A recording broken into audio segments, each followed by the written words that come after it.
Boa noite, boa noite. Vamos começar aqui mais um resumo semanal de notícias. Meu nome é Fernando Franklin, aqui da Mario Franklin Corretora. Venho trazer para vocês nessa semana o que aconteceu de mais importante para que vocês fiquem bem informados e possam tomar suas decisões de investimento cada vez mais embasados. Lembrando que aqui a gente não traz nenhuma recomendação de compra ou venda de ativos, apenas a gente traz informações que vão te auxiliar na sua tomada de decisão. Essas informações podem ser diretas de algum ativo específico, por exemplo, hoje vamos falar do resultado de RB que foi divulgado, um prejuízo líquido, ou podem ser mais amplas, quando a gente fala, por exemplo, de reuniões do Fed ou do Copom, ou mesmo situações de número de empresas no mercado crescendo, coisas do tipo. Então são informações que geram em torno da economia para que você fique bem embasado e tome suas decisões. Esse é o principal ponto. Então, sem muita enrolação, direto ao ponto, nos Estados Unidos, as falas do Powell e do Bullard, que é o presidente de St. Louis, do Fed de St. Louis, eles indicam, o Fed, o Powell, todo mundo sabe, presidente do Banco Central, mas o Bullard nem todo mundo conhece, eles indicam uma maior velocidade no aumento de juros para conter a inflação. Ou seja, o que é o ponto aí? O grande ponto é, com essas falas, o mercado se tornou um pouquinho mais tranquilo de que a inflação vai ser mais controlada com mais força, que o Fed não vai ficar correndo atrás ali da inflação, que nem o Brasil estava fazendo no início, aí o Paulo Guedes deu aquela pressionada e depois o Brasil deu um aumento de taxa de juros mais forte, isso já antes do mundo inteiro já ter começado esse aumento tão forte que nem foi agora. Então a ideia é que, se isso acontecer, a probabilidade da inflação ser controlada mais rápido é maior. Então essa aqui é a ideia que o mercado começou a avaliar e então deu uma resposta positiva. A gente vai ver isso quando a gente falar um pouquinho do fechamento do dia, principalmente do dia de hoje. Lá na zona do euro, a gente tem o PMI, o PMI saiu mostrando uma queda de 54,8 em maio para 51,9 em junho, então é o menor nível dos últimos 16 meses, então assim, é bem forte o PMI, então um ponto que mostra que a economia lá está realmente sofrendo, é um ponto para a gente observar e aguardar aí. Temos também na China, em mais uma tentativa de contra as criptomoedas, o governo chinês agora falou categoricamente que o Bitcoin vai zerar, o valor do Bitcoin vai zerar. Se vai zerar ou não vai zerar, eu realmente não sei. Eu acredito que existe muita especulação em cima do Bitcoin, tanto para cima quanto para baixo. Muita gente que fala sobre o assunto não entende nada dos fundamentos que existem ali por trás, tanto os bons quanto os ruins. Mas o principal ponto aí para mim é o governo chinês falar isso, é mais uma forma dele pressionar pelo fim das criptomoedas, lembrando que eles estão querendo lançar uma moeda digital deles, então é uma fala, acho que mais política do que econômica, mas é um ponto aí de se observar, até porque o poder que o governo chinês tem, então sempre importante observar essas falas. Pesquisa Focus, mais uma vez não teve nenhuma atualização, então vou até pular aqui, lembrando, a Selic aí está parado nos 3,25, então vamos manter a pesquisa Focus aí para a gente aguardar, ver se tem alguma volta aí para frente, e a gente vai trabalhando com algumas informações que a gente vai pegando em separado, algumas expectativas de mercado que você deve começar a observar, e aí de bancos específicos que você confia, de casos de análise, de economistas, aí vale a pena você dar uma observada nisso até do próprio governo, OCDE e assim vai. Em termos de indicadores, a gente tem aí o GPM, que acelerou de 0,39 para 0,55 na segunda prévia de julho, então um ponto importante aí. A gente tem também o IPCS, que desacelerou de 0,91 para 0,76, então isso aí já é uma redução um pouquinho, então o IPCS indo contra o GPM, então vamos ver quem vai ter uma força maior aí no final, mas interessante aí que os dois ainda estão, o GPM ainda não está tão alto quanto ele já esteve no passado, mas ainda subindo, e o IPCS tentando dar uma reduzida, mas ainda num ponto alto, mais de 0,5% é significativo, e a confiança do consumidor subiu por 3,5 pontos, então é importante esse ponto também. Por fim, a gente também tem o IPCA 15 de junho, que registrou uma alta de 0,69, então mais um indicador de inflação alto. Então esses 3 pontos aí, né, principalmente GPM, PCS e IPCA, mostrando um indicador mais alto, né, uma inflação mais alta, são pontos importantes que a gente leva para a questão da taxa de juros aí para as nossas definições de investimento, né? Então eu acho que é importante a gente levar isso em consideração. E por falar nisso tudo, né?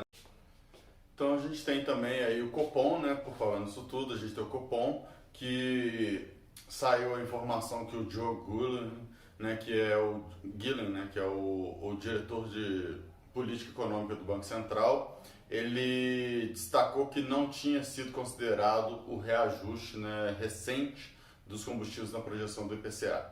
Né, isso é um ponto extremamente importante, porque o Copom dá indicações do que ele vai fazer nas próximas reuniões, né, que ele fez isso ao divulgar a ata, né, que foi divulgado na terça-feira, que não foi muito diferente do que já estava no comunicado, mas deixou bem expectativa do mercado da gente ter uma taxa de juros alta no próximo ano.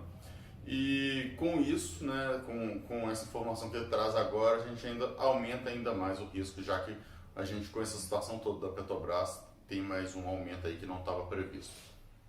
A gente tem também as empresas, né, que traz uma notícia interessante, que as empresas aumentaram, o número de empresas ativas aumentaram em 3,7% entre 2019 e 2020, né? Então, um ponto importante aí, lembrando que a pandemia começou em 2020, mas o nosso pico foi em abril de 2021, né? Então, ponto importante aí, apesar da gente ter tido lockdown desde 2020, né?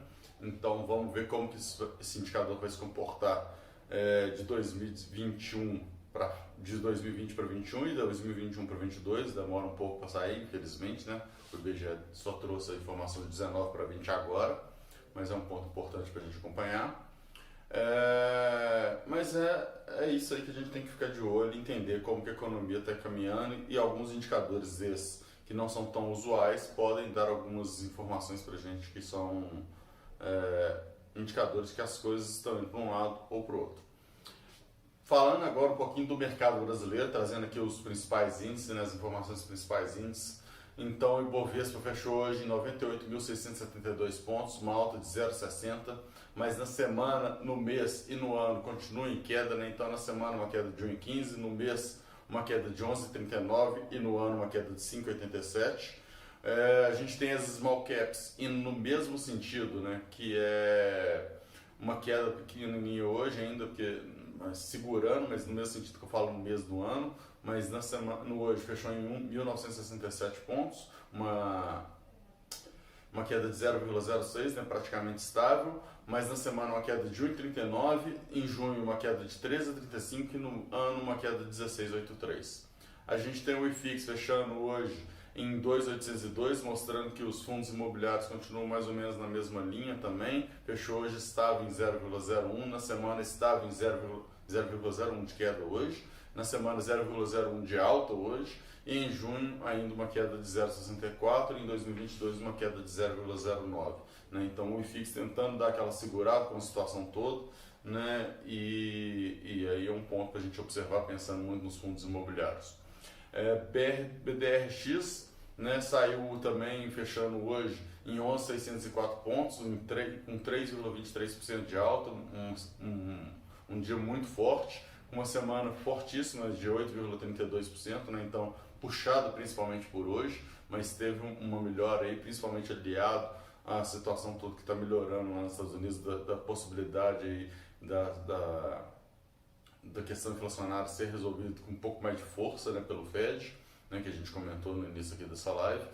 E em junho de 2022, fechando aí com uma alta de 5,05, né, até o momento, e em 2022 continua ainda com uma queda de 24,56 das BDRX, o BDRX.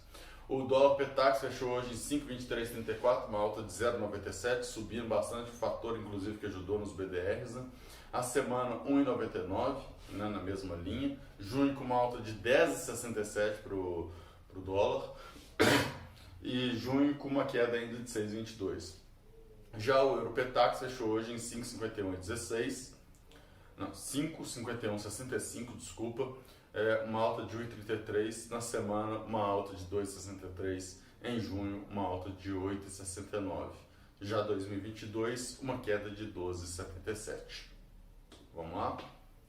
Passando agora para os fatos relevantes de mercado, né? A IRB Brasil, trazendo informação importante, a gente comentou que ia falar um pouquinho dela, né? Trouxe aqui um prejuízo líquido aumentando aí em 89,6% quando a gente compara abril de 2022 com abril de 2021, então um ponto extremamente importante aí, né? Para quem quer investir na IRB, é importante a gente acompanhar essa situação, né? Entender para onde que a empresa está indo, o que pode estar acontecendo, entender os motivos para que essas situações ocorram, né? Lembrando que no acumulado de janeiro a abril de 2021 ela possui um pequeno lucro, né? E de janeiro a abril de 2022 o prejuízo acumulado já está significativo. A gente tem também a Petrobras, né? A gente comentou que ia falar um pouquinho dela também. A Petrobras, infelizmente a gente vai ter que falar um pouquinho de pontos políticos, que ele interfere diretamente na Petrobras. Então o primeiro ponto é que a Câmara tem 134 assinaturas para poder abrir a CPI da Petrobras, mas precisa de 171. Ao que tudo indica, esse limite aí de que vai conseguir de assinaturas já está bem próximo do fim, então, ou seja, a probabilidade de ocorrer uma CPI, que na minha visão não resolveria nada, né, só geraria tumulto, né, e gastaria dinheiro nosso com o tempo dos políticos aí com esse assunto, sendo que eu acredito que a Petrobras está seguindo uma regra e a questão interna dela, o restante é mais definições internas de empresa e não definições políticas ou éticas, né? Pode não ser muito moral, talvez, aumentar o juro, aumentar tanto a combustível assim pelo impacto que causa, mas aí é um outro problema, né? Então a chance de não ter uma CPI aumentou, né? Então que é positivo para a Petrobras, menos barulho em cima. Também a gente teve o ministro Adolfo Sachida, né? Desculpa, gente. Hoje a gente teve também o ministro Adolfo Sachida, né? Que descartou uma interferência nos preços dos combustíveis, né? O ministro das Minas e Energias, então um ponto extremamente importante também, mais um ponto de alívio para a Petrobras, né? A ação continua ainda tendo muita volatilidade, né? Tendo altos e baixos aí durante o pregão, e isso não deve mudar tão cedo assim, até sair alguma informação que direcione mais. A gente teve a VEG anunciando juros de capital de 0,0432, né? Ela vai pagar dia 17/8, fica no ex agora dia 27/6, então vai entrar um dinheirinho para os acionistas de VEG, dá tempo ainda de ganhar esse dinheiro. Se você achar que faz sentido ter a empresa só pelo dinheiro, já não vale tanta pena que você vai estar pagando hoje para receber daqui a um mês. A gente tem um mês e meio, né? A gente tem a Sul América, que informou que a Redditor, que também está na bolsa, né, pessoal? Então Sul América e Redditor, a Redditor aumentou a participação acionária de 12% para 15,6%, 15,08%, né? Então importantíssimo aí da gente entender o motivo que a Redditor está pensando nisso.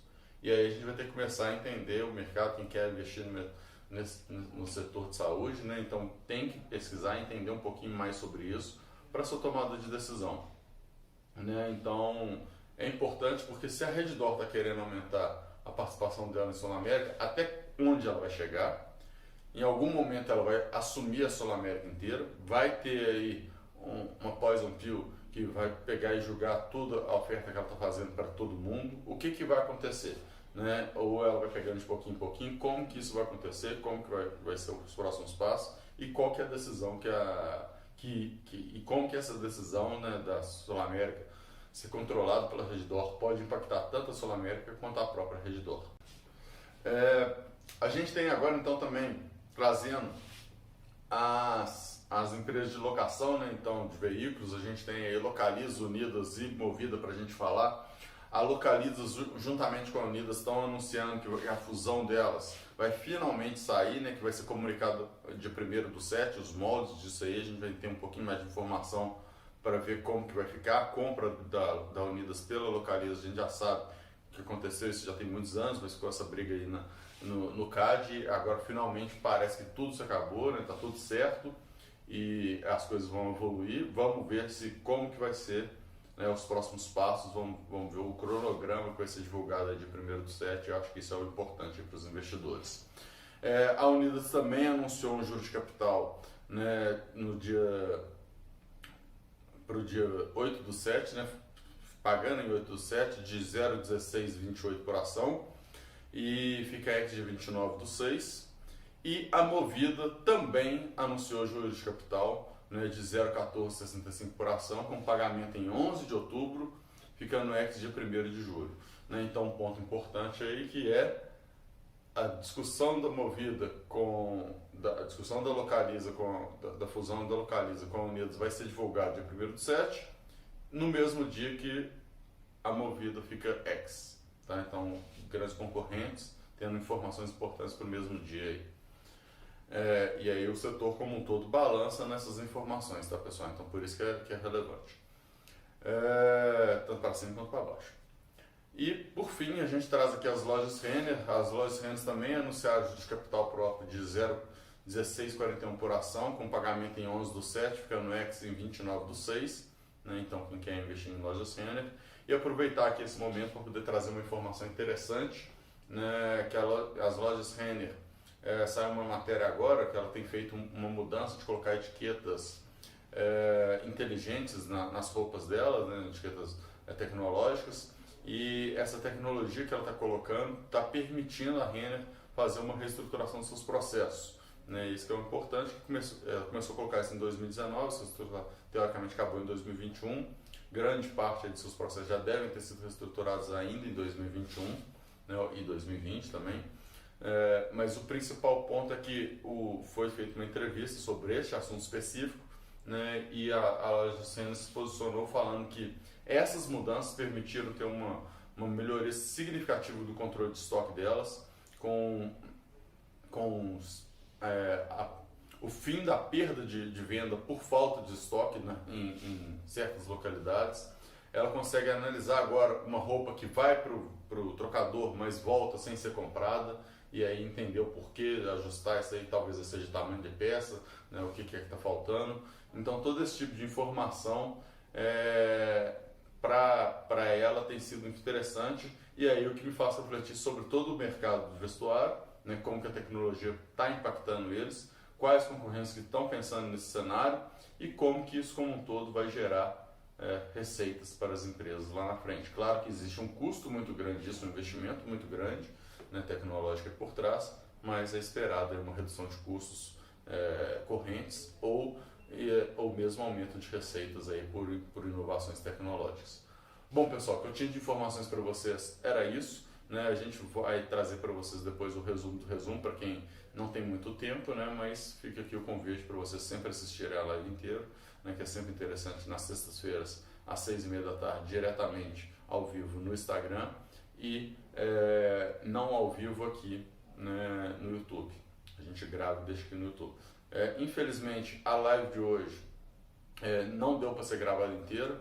Ela tive um pequeno problema na gravação que gerou aí vai gerar alguns cortes, né, que eu não gosto de fazer cortes, né, eu gosto de deixar inteira, mas infelizmente a gente teve alguns erros, né, a live não gravou toda, gravou só um pedaço, e a gente ainda tive alguns outros problemas técnicos aqui durante a regravação dessas informações, porque eu não ia deixar de trazer as informações para vocês de alguma forma, para ficar oficialmente aqui no YouTube. É isso, muito obrigado a todos, um ótimo final de semana, um ótimo dia para todo mundo, e bons negócios, bons investimentos, e qualquer dúvida sempre contem com a Mário Franco Corretora, que tem mais de 50 anos de experiência de